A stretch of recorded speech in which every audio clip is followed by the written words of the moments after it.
Hey YouTube, Twig here, bringing you all an update to my Kuriboh Yugioh deck profile for May 2020. This is always one of my favorite decks to do an update for, and a lot of you have been asking for a Kuriboh update. I think it's been a good couple of months since the last update for Kuribohs. With Master Rule 5 now in play, I think we were due for an update for the Kuriboh deck that focuses on many more of the different plays you can do with all the different Kuriboh monsters we have, including the newest one we got from the latest advent calendar for Yu-Gi-Oh! And I wanted to focus more on the Xyz plays we can do with the different level 1 Kuriboh monsters in the deck, more than the Link monsters, like I said, with Master Rule 5 now, and us using more of the main deck monster zones for Xyz plays. It makes for a whole lot of different fun plays you can do overall with the Kuriboh deck. So let's go ahead and get started with the deck profile.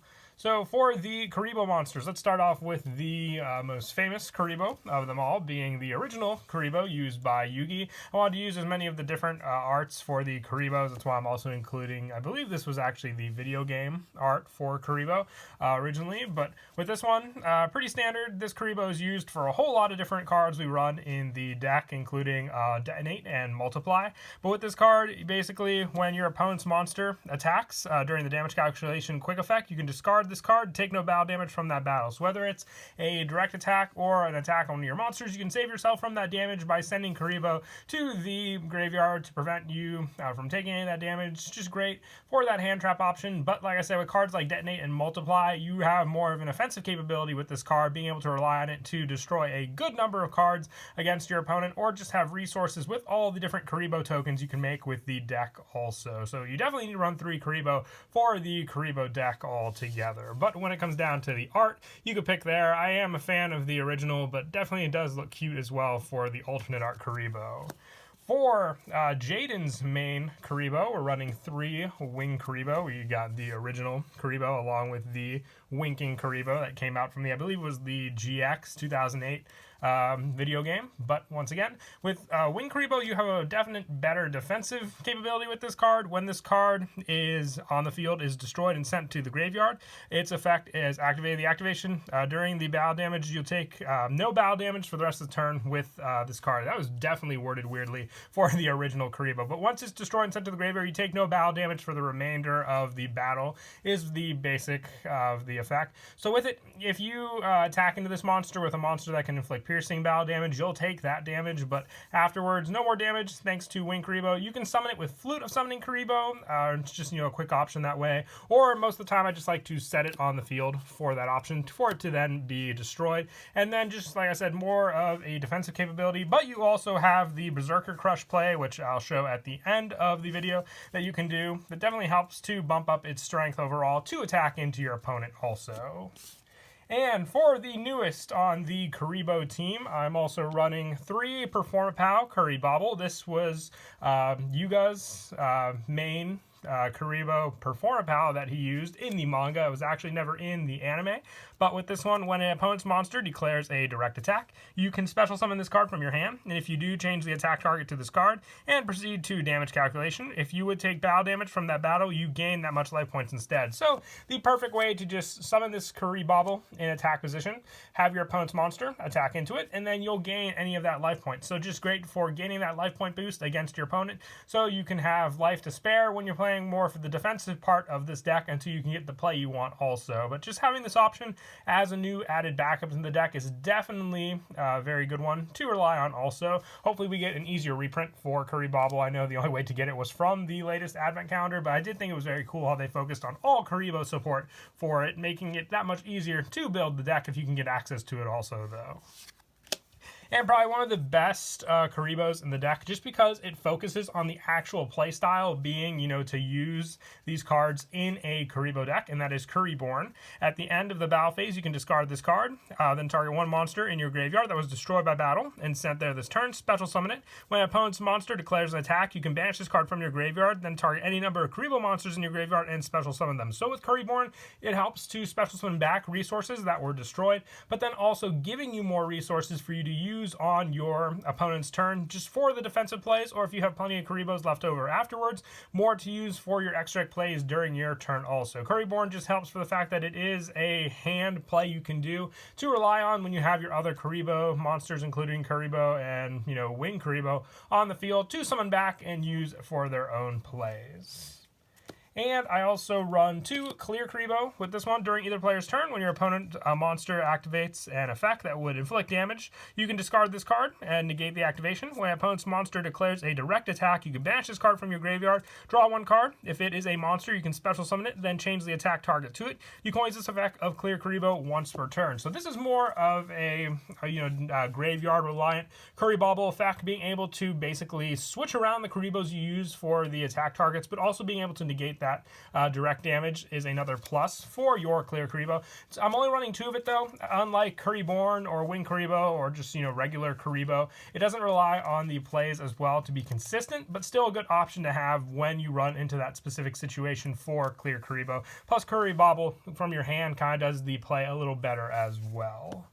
For some of the other more defensive Kuribohs, I'm running 2 Sphere Kuriboh and 2 Rainbow Kuriboh. Now, I know with Link monsters, Sphere Kuriboh isn't as handy at times, but still a good option just to switch your opponent's monster to defense mode and then have that monster, on the defensive for you to take care of later on. And Rainbow Kuriboh being the more equip effect Kuriboh to rely on to equip onto your opponent's monster, and then just having that other option for the direct attack to equip it on, stopping the attack, or just declaring the direct attack to special summon this card from your graveyard for that option. And to avoid the banish, you can always use the Rainbow Kuriboh for an Xyz summon, as long as your opponent doesn't attack into it again with one of their other monsters.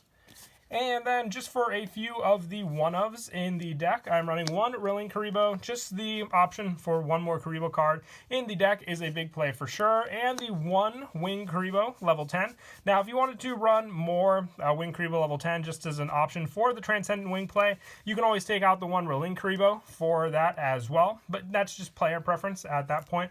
The Wing Kuriboh level 10's play is definitely a lot more difficult than some of the other plays. You have to rely on the Transcendent Wings, having the cards, and then just being able to summon it from the hand or deck. So even if you draw into it, you have that play option. But once again, you have to rely on the fact that you will open up the Transcendent Wings and the Wing Kuriboh play. But with some of the other cards, it is possible. It's just a big, gamble you also have to rely on with your opponent's monsters all being in attack position. And one of my favorite plays to do in the deck, and it also relies on this card for the Wing Kuriboh, and that is Dystopia, the Despendent. With this one, it cannot be normal summoned or set. It must be special summoned from your hand or graveyard by sending 4 face-up level 1 monsters you control to the graveyard, and cannot be special summoned by other ways. Other monsters you control cannot attack. During either player's battle phase, once per battle phase involving this card, you can banish 1 level 1 monster from your graveyard until the end of damage step. This card is unaffected by other card effects. Also cannot be destroyed by battle. So, in a deck run completely by Kuriboh, this is your best option for a boss monster to swing into your opponent's cards. And with cards like Kuriboh, which can swarm the field with level 1 monsters, it's just the easiest way to get this card out onto the field also for those plays to go for. And just having another one with your Berserker Crush play is your main go-to offensive play with your Wing Kuriboh also. And that is it for the monsters. We'll now move on to the spells. Before that, just for another quick glance at the monsters, if you don't have the Kuribohs to run, Blackluster Soldier Envoy at the beginning is always another option to put in for this card, since we run plenty of light and dark monsters. Just if you want that as another offensive capability, or if you want to take out the Dystopia Desponents for that as well, they could be a Blackluster Soldier Envoy at the beginning spot with all the different Kuribohs we run. It's definitely good for just another alternative for your offensive capability cards.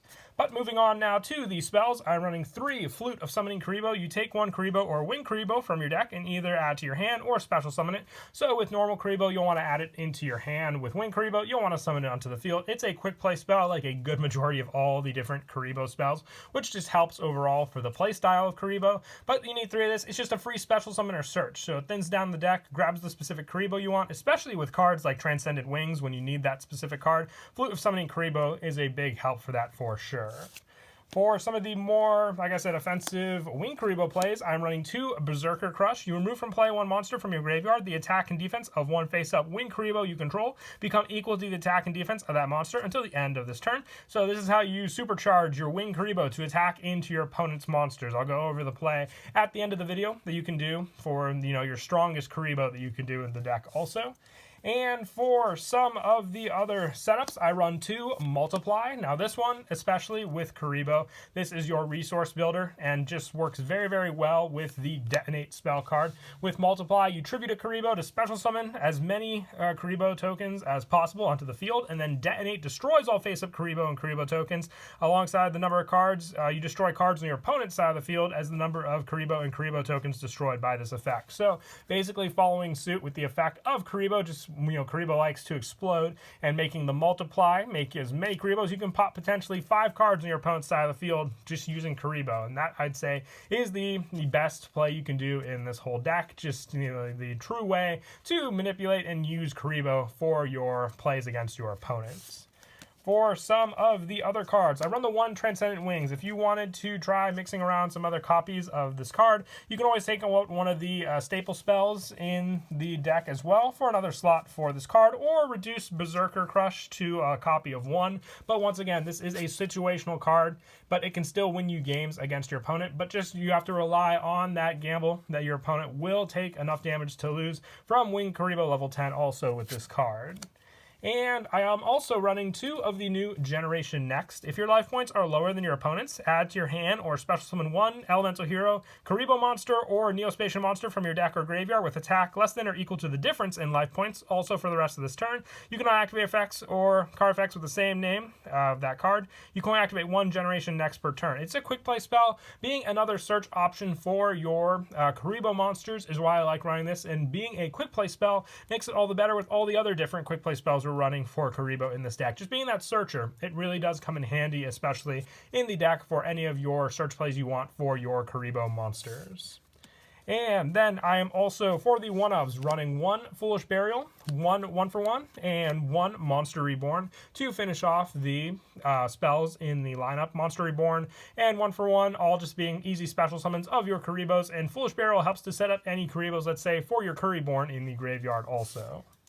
And for the traps, I'm running 2 Wolf in Sheep's Clothing. I still love this card in this deck. It just gives you easy special summon options when you take battle damage from your opponent's monster's direct attack, revealing a level 1 monster in your hand to special summon 1 from your hand, and 1 other monster with the same name from your deck, giving you options for plenty of different Kuribohs to use on the field for your plays. You can either just set up your Kuriborn, or even go for the Kuribobble, and then having that other one in your hand to summon out. But just even having other Kuribohs to set up on the field, this card is a big help for that for sure. And I also like to run 2 Threatening Roar. Sometimes you might just be 1 play away from your big Kuriboh, brawl against your opponent. So 2 Threatening Roar just helps to stall out against it. You're going for the resource build with this, so this is a big help as well. Just that 1 battle phase could make or break the game. So you just like to rely on the 2 Threatening Roar for that protection. And that is it for the main deck. We'll now move on to the extra deck. Like I said, I want to focus more on the Xyz monsters. I do still run some Link monsters, but Xyz monsters are a big focus for this extra deck. So 1 number 39 Utopia Roots, 1 Ghost Trick Dalahan, 1 Sylvan Princess Sprite, 1 Lyra Lusk Assembled Nightingale, 1 number 63 Shimoji Soldier, 1 Slacker Magician, 1 Kingigini Nasho Fucho, I hope I said that correctly at least, 1 number 56 Gold Rat, 1 number 54 Lionheart, and now with Master Rule, much easier to get out number 13 Embodiment of Crime and number 31 Embodiment of Punishment to have in the main monster zones when you have the plenty of level 1 monsters to overlay into both of these copies at the same time. And for the Link monsters, you can't run a Kuriboh deck and not run Link Kuriboh. So 2 Link Kuriboh just for the level 1 option for more defensive plays against your opponent. And also the 1 Master King Archfiend. Now, needing 2 Fiend monsters to make this card, it's just an easy Link monster to make, having 2,000 attack to swing your opponent if you just need a little more damage to go for game against them. And the 1 Nightmare Unicorn for the spin options if you're going up against a card on your opponent's field that can't be destroyed by battle or card effects. And your big go-to play with your Winged Kuriboh, for the opening cards you want to rely on, you'll need the Winged Kuriboh, which you can easily search out for your Flute of Summoning Kuriboh. You'll need the Berserker Crush, and also the Dystopia the Despendent, either being in your graveyard for that setup, or being it in your hand, and just having the 1-for-1 for your play, which in that case you won't even need the Winged Kuriboh or the Flute, because you'll be relying on the 1-for-1 for the play. So what you'll do is you'll activate the 1-for-1, discarding Dystopia the Despendent for that cost for the summon, summoning out your Winged Kuriboh onto the field, having the Dystopia Despendent in the graveyard. Then you activate the Berserker Crush, removing from play 1 monster in your graveyard, with Dystopia having 5,000 attack and 5,000 defense. That'll add on to your Winged Kuriboh, and then you'll be swinging at your opponent with 5,300 attack, and then for defensive play if need be, going for that also. Since it is a quick play spell, you can activate it on your opponent's turn for that same premise, but most of the time I just like to go for the attack, because you can do massive damage against your opponent with just that easy play. But once again, if you already have Dystopia in the graveyard, you can just rely on the Flute of Summoning Kuriboh to summon out your Winged Kuriboh out onto the field. And that is it for the deck profile. I hope you all enjoyed. I always love doing the Kuriboh updates. Can't wait to see what more Kuribohs we get later on down the road for the new support. But until then, please don't forget to leave a like and subscribe. And Kira Twig out.